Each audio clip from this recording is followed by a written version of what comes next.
Hi everyone, in this video I wanted to show you some of what we've been working on for the next update for Vibrant Venture.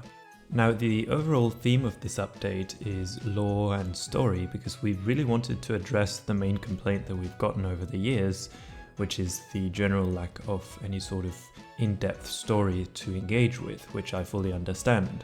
It's my belief that even platformer games like ours should have some kind of enticing story, and that's why we're going to be spending some time working on that. We already have a story worked out and we have had a story for a long time, but we've just been so focused on working on content like levels and gameplay, the level builder and so on.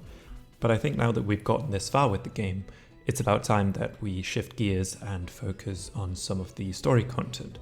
Now we've been working on some prologue content which I really want to show you guys very soon, but first, we will also be adding some general improvements and new gameplay additions to the game, and the first one of these is an improvement to time trials, which I wanted to show you guys in this video. So just as a reminder, the way time trials work at the moment in the beta 3 update is that you interact with this clock here and you accept the time trial challenge, and then you just have to reach the goal within the set amount of time. Now this is very simple, very straightforward, but it's not that replayable, and one of our testers, TreeJock, actually had a brilliant idea to make this feature way more engaging and replayable. His point is that some of the times that you have to beat at the moment are really difficult, while others, like the first one, is quite easy, and this isn't really that satisfying or challenging for veteran players or just very skillful players. And I definitely agree with that. So his proposal is that how about instead of just making one time to beat, we add 3 different times to beat, one for a gold trophy, one for a silver trophy, and one for a bronze trophy, with bronze of course being the easiest one and gold being the most difficult one to obtain. And I thought, you know what, this is a great idea. It's a good way to take an already existing feature and flesh it out and make the game itself more difficult, but optionally more difficult, because we aren't adding any more difficulty to the main story or the main campaign levels. So besides the lore and prologue and general story content, this is something that we've been working on for the past few weeks, and I think this feature is finally finished, so check this out. When you talk to the clock, instead of just having one time to beat, it actually shows you the 3 different times that you have to beat in order to get each of the corresponding trophies, as you can see here. Obviously these times are just placeholders, we still need to balance out the requirements for each trophy in all of the levels. Now when I accept the challenge, it goes the same way as before. I enter the challenge and I have to get to the end before the timer runs out. But you can actually see, if you look at the bottom, that the clock now changes in order to show you which trophy you'll get at the moment. So it starts off as gold, and then it changes to silver, and finally bronze before it runs out. Now, in order to make this feature feel really integrated to the game, I thought instead of having this boring dialogue at the end of a time trial like we have at the moment, why not show off a cool result screen with the characters getting the trophy? So here's how that looks.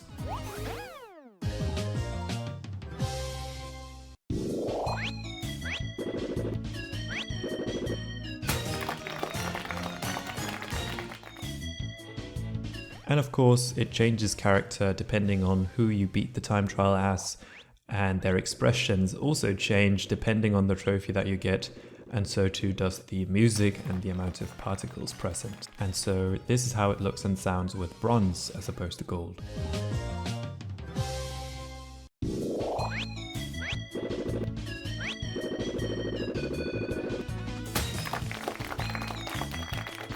So you can definitely hear and see that there's quite a difference in the amount of celebration going on depending on the trophy you get. And once you return to the world map, you can actually find each of the trophies that you've earned so far. As you can see here, this is the 1-1 trophy, and if we just continue, we'll eventually get to 1-2, and you can see the trophy that I've earned for 1-2 right here. And of course you can also find the trophy icons inside of the Turtles menu, as you can see here, instead of just the flag icons that we used before. Now I wanted to give you guys some technical insight into how this result screen here was actually implemented, because as you can see here, it's an entirely separate scene from any of the levels. It's not really, you know, loaded in as a UI or doesn't persist in some kind of global state or anything. It just transitions to a different scene. But as you might remember, and as I'm going to show you right here, if you look in the background as soon as the transition happens, you'll notice that part of the level is actually visible through the sort of checkerboard background here. So what's going on there? Well, essentially, if we go into 1-1, then I can show you. And what I've done is I've just set it up so that it transitions directly into the results screen when I enter play mode. And this gray box here is what I want you to pay attention to because it's the camera. So once I enter play mode here, you'll notice if you take a look at the environment and the objects around the camera that they just sort of disappear. So check this out.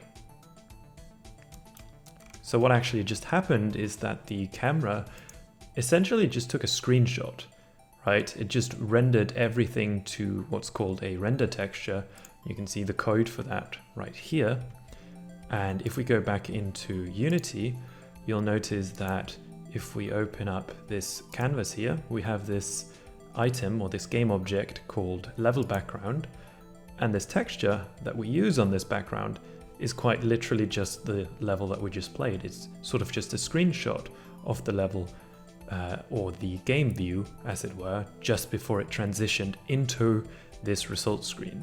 And we can actually break this illusion by moving this image around. We can stretch it if we wanted to do that, as you can see in the background here, or change it to some kind of other image if we wanted to do that. So that's how the effect here was achieved. It just quite literally takes a screenshot, and when you enter the next scene, that screenshot is just instantly projected onto an image, and you don't notice anything in the game. It's completely seamless. So that's how I achieved that. So yeah, that about wraps it up for the improvements that we are adding to time trials in the upcoming Beta 4 update. I really hope you enjoyed it, and please do let me know if you have any feedback or suggestions on this feature.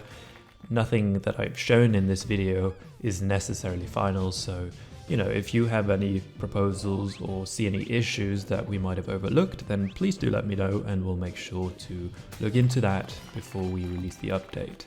We're still working on this update, and there's still a bunch of lore and story cutscenes that we're working on and still need to add, but I plan on sharing one of these cutscenes with you guys very soon, so definitely look forward to that. Thank you so much for watching. Please leave a like if you enjoyed, and until next time, take care.